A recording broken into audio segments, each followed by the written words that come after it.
हरे कृष्णा।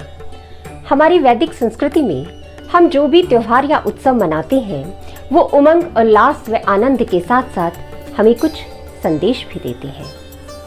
प्रत्येक उत्सव के पीछे कोई ना कोई शिक्षा होती है जिसे अपने जीवन में अपनाकर हम अपने जीवन को एक नए उत्कर्ष तक पहुंचा सकते हैं। विजयदशमी भी एक ऐसा ही उत्सव है। ये उत्सव है भगवान श्री राम की विजय रावण पर।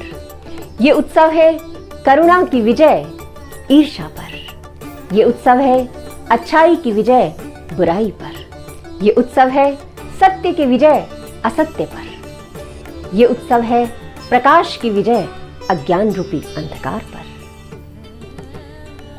तो विजयदशमी के प्रकरण पर यदि हम शास्त्र चक्षु से अवलोकन करें तो हम पाते हैं कि जो रावण है वो प्रतीक है लोभ, लालच और अहंकार का, और श्रीमती सीता देवी वो तो भगवान की साक्षात शक्ति है।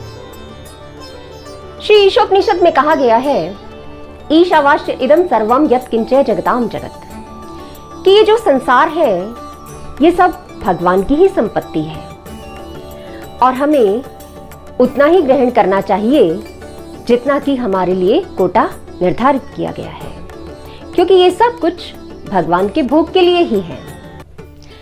तो यदि कोई बलपूर्वक भगवान की संपत्ति का भोग करना चाहेगा तो उसका वही परिणाम होगा जो रावण का हुआ। ये स्मरण रखने वाली बात है कि जो रावण था वो इस पृथ्वी का तो क्या अपितु उस समय पूरे ब्रह्मांड का सबसे शक्तिशाली व्यक्ति था, और यदि उसने अपनी इस शक्ति के वशीभूत होकर भगवान को ही चुनौती देनी चाहिए तो भगवान ने क्या किया? भगवान ने उसके अहंकार को नष्ट कर दिया। तो इस बात से हमें शिक्षा मिलती है कि यदि कोई भौतिक रूप से कितना भी शक्तिशाली हो, लेकिन यदि वो भगवान को चुनौती देना चाहे तो उसका सर्वनाश अवश्य ही होगा। और एक और बात कि मारे कृष्णा राखे के, राखे कृष्णा मारे के, यानी भगवान जिसे मारना चाहते हैं उसे कोई भी सुरक्षित नहीं रख सकता, और यदि भगवान जिसकी सुरक्षा करना चाहते हैं उसे कोई हानि नहीं पहुंचा सकता। और यदि हम अपने हृदय को देखें तो हम पाते हैं कि काम, क्रोध, मोह, लोभ, मद, मत्सर रूपी रावण हम सबके हृदय में बैठा हुआ है, जिसके वशीभूत होकर हम सब श्री भगवान की सत्ता को चुनौती देकर स्वतंत्र रूप से भगवान की संपत्ति को भोगने की चेष्टा कर रहे हैं।